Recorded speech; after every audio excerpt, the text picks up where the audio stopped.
Okay, the art of negotiations, winning deals without losing clients. Let's talk about that. That's my favorite subject.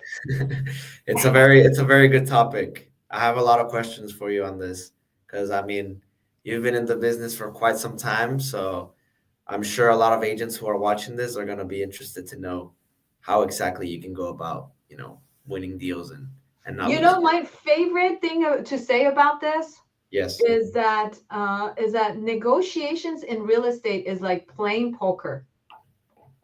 Okay. And I love Okay, playing poker, so you love playing poker? I love it. That's so funny because I grew up I grew up watching my dad and my uncles play poker, but I never actually play poker. I never gamble, but I love playing poker. I love playing real estate poker. Yeah, there you go. So, what are some of the rules of poker that you like? I mean, well, you gotta be good in basically, not not showing your cards and making sure that you have the best hand always. So, Yeah.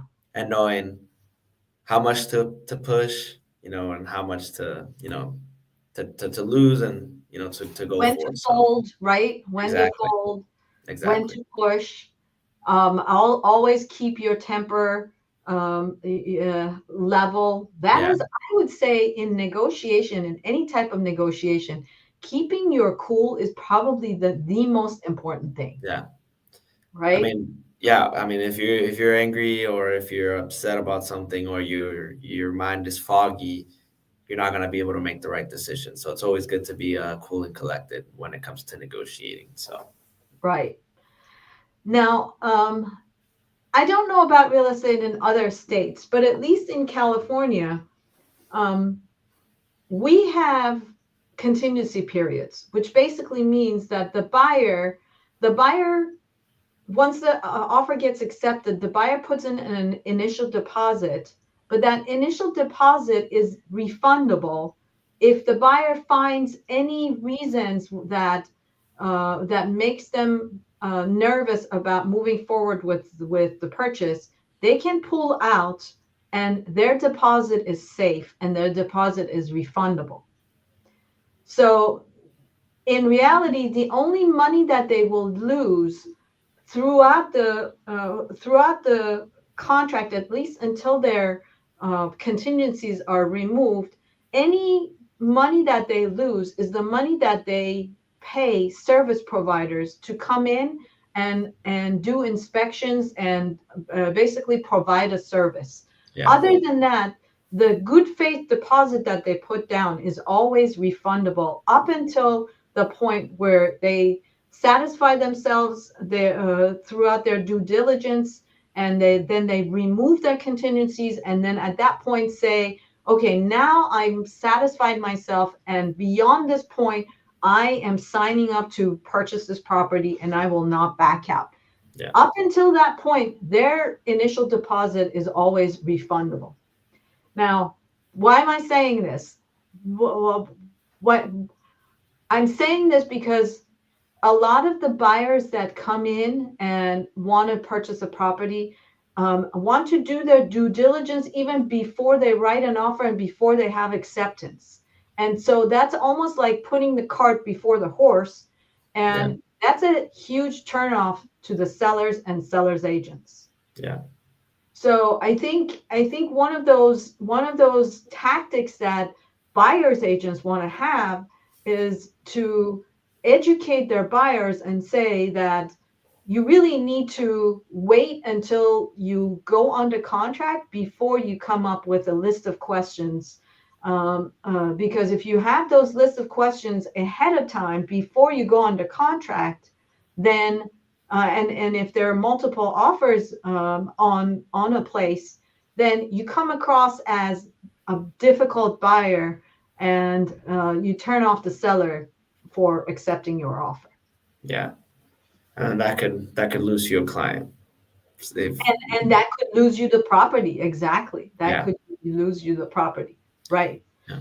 Right. So now, also, I think when you're talking about going back and forth, again, going back to being temperate and being being even killed throughout the transaction, being polite and being cooperative and keeping communication open between both sides, that also goes a long way, Yeah. right? Sometimes I've had where our agents are trying to get a hold of a seller's agent, and there is no communication coming from the seller's agent. They never return calls. They never respond back via text. They're hard to get a hold of. And that's no way to negotiate. Negotiation basically means open communication. When people are asking, get back to them right away, answer them right away. And part of negotiation is open communication. And how can you go about negotiating with, with an agent that's, you know, not to be rude, but kind of like deadbeat? They're not answering, they're not, quick, and you're trying to speed the process and go through of either buying or selling. And on the other side, they're not being responsive. They're not being. How can you go around that, or what would you do in that Unfortunately, position? you cannot. Unfortunately, you cannot. If the other party is not responsive, then that could be an indication of either they have something else in their hand that's more important to them than yours. Yeah. So you're pretty much are spinning your wheels and wasting time because they're talking and negotiating with somebody else, or that they're not interested, they're not real buyers, they're not real sellers, they're not committed to the transaction, then that's why they're being non-responsive. So those are some of the reasons why the other side is being non-responsive. Now, sometimes it comes in that the person is being non-responsive not because they're not interested, but maybe because they're scared, and maybe they just need to have a little bit more time to get over their fear, and then they'll come into the picture, and then they'll be okay. Yes, sir. Sometimes you also have situations where, for example, you have a buyer or a seller that gets a really irate and either attacks you or attacks the other side, and that could also be fear. So if you're the agent, you want to basically be able to manage your clients' extreme emotions and try to help them get over those extreme emotions, because fear can make you do things that you don't normally do in a regular course of day-to-day life. But when Hmm. you're going through a real estate transaction, that's not the normal course of going through day-to-day life. Yeah. Yeah. So, And uh, what are some ways that you can maybe start on the right foot with, a transaction, or to make sure that you're not either losing your client or being, doing your part? How can you start off on the right foot when it comes to dealing with another agent and communication, it goes back to communication, right? okay. I think making sure that you are trying to establish, like, for example, I had a couple of transactions that went really well and very pleasant, and from the get-go, the first conversation was, "Hi, Roxanne. This is Natalie. How are you doing? We went and looked at your property, and it was a beautiful home, and my buyers absolutely love it. And I was thinking about writing an offer. Wanted to see what is the seller looking for, what is important to them. How can we write our offer so that the seller would accept it?" And right from the get-go, you're coming in very pleasant. You're coming in basically with a phone call, not an email, not a text, with a phone call, because you want to establish rapport. You want to establish rapport with the other side. You want to come across as very, very friendly. You want to come across as somebody who's really easy to work with, and very cooperative. And then from then on, you can move on to texting, right? Because you, at the same time, you a real estate transaction is under a time frame, so you have to move fast, and sometimes you need to be able to communicate quickly back and forth. So texting is definitely has its place in a real estate transaction, but not when you're negotiating, right? If you're negotiating, you've got to be on the phone. You got to be able to feel what the other person is feeling. You got to be able to try to predict what their motivations are, and that's has to be with a live conversation. You can't hide behind text in a situation like that. Yeah. Right. Mm-hmm. Another thing that that I remember, there was a property that we put on the market, and we had 75 offers. And then I had agents texting me, not agents, but I remember this one particular agent that was texting me at 9 o'clock at night. And I go to bed at 9:30. So at 9 o'clock at night, I'm brushing my teeth and I'm getting ready to go to bed, right?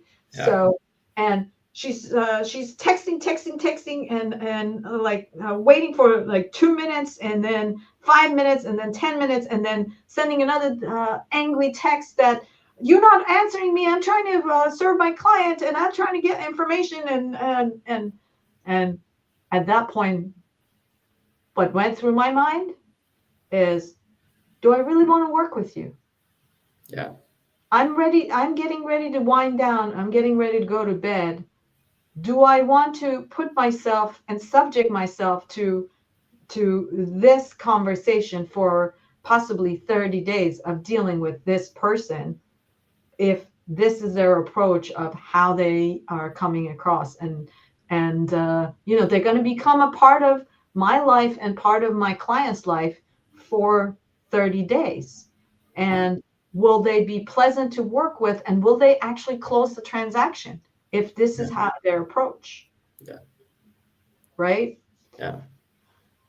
So yeah, there we go. Tactics. What else can we talk about, do you think, in terms of negotiations?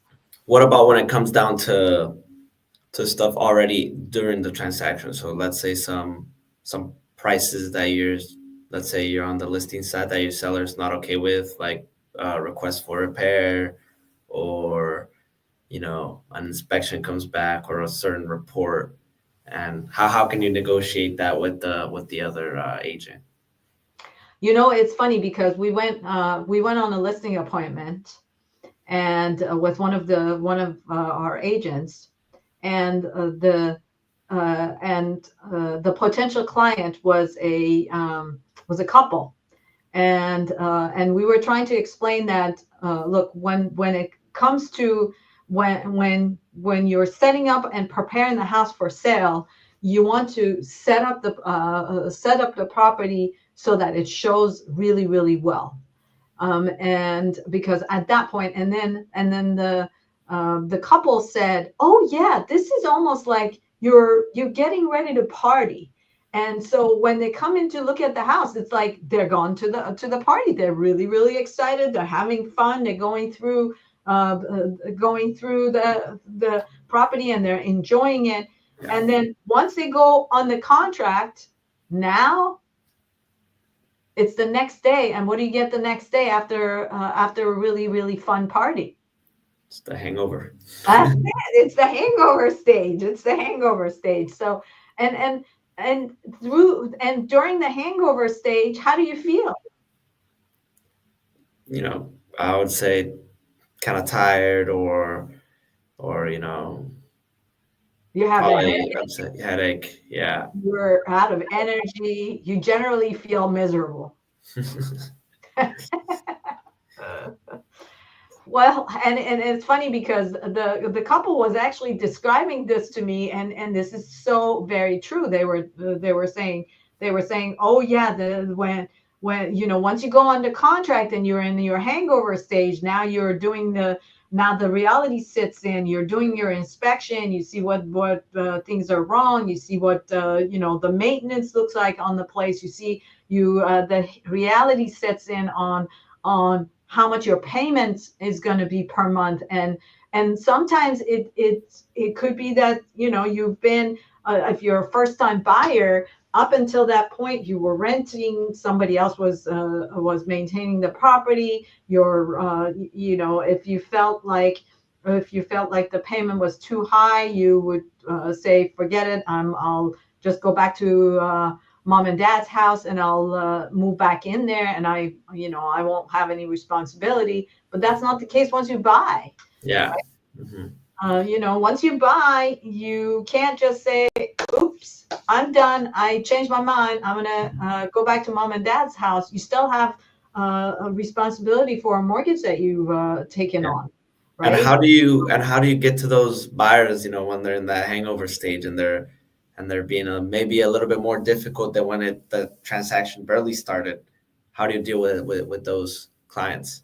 So it's important to understand that when the buyer is asking for a request for repairs, sometimes it's not about the repairs that they're asking for. Sometimes it's about a second negotiation. They're asking for some money so that they get a peace of mind, so that as they commit and move on and purchase, they feel like, okay, I have a little bit of a security blanket here that can cover me while I catch up.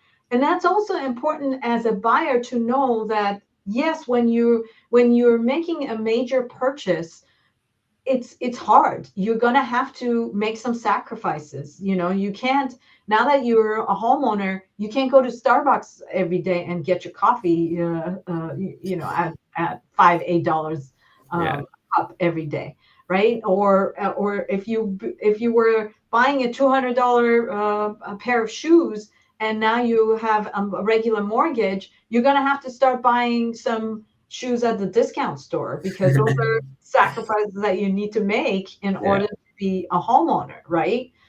But at the same time, with home ownership comes some benefits, right? If you're a renter and you don't like this color, you don't like that yellow color, and you want to paint it blue, you can't just go ahead and do that. You're gonna have to ask somebody permission, basically the homeowner, or your landlord, whether or not you can turn that color into blue. But if you're a homeowner, do you have to ask anybody for what color paint you want to put on your house?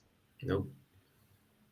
So the benefits are not just the benefits are both financial and also lifestyle benefits that come with home ownership, right? For example, if you have a pet